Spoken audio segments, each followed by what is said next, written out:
और यूनुस भी पैगंबरों में से थे।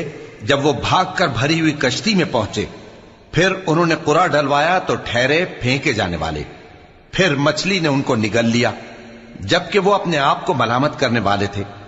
फिर अगर वो अल्लाह की पाकी बयान न कर रहे होते तो उस रोज तक के लोग दोबारा जिंदा किए जाएंगे उसी के पेट में रहते।